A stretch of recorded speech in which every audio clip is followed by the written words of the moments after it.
Back to news. చెల్లితో రాఖీ కట్టించుకోలేని జగన్ మహిళా సంక్షేమం గురించి మాట్లాడుతున్నారంటూ మంత్రి లోకేష్ చేసిన వ్యాఖ్యలపై విమర్శలు చేశారు వైసీపీ మహిళా అధ్యక్షురాలు వరదు కళ్యాణి. లోకేష్ చేసిన వ్యాఖ్యలు చంద్రబాబుకే వర్తిస్తాయన్నారు. మీ మేనతలు చంద్రబాబుకి ఎప్పుడైనా రాఖీ కట్టారా అని లోకేష్ ప్రశ్నించారు.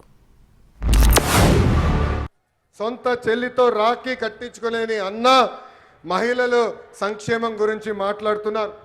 సొంత తల్లిపై కేసు గెలిస్తే వాళ్ళు సంబరాలు ఈరోజు చేసుకుంటే చాలా బాధ కలుగుతుంది.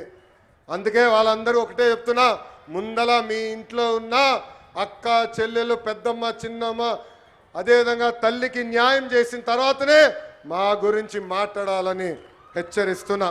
లోకేష్ గారు, మీరు మాట్లాడిన మాటలు మా జగనన్నకు వర్తించవు, మీ నాన్నగారైన చంద్రబాబు నాయుడు గారికి వర్తిస్తాయి. మీ మేనత్తలు ఏనాడైనా చంద్రబాబు నాయుడు గారికి రాఖీ కట్టారా అని నేను అడుగుతున్నాను. అదే మా జగనన్నకి తన చెల్లెలు చాలాసార్లు రాఖీ కట్టారు.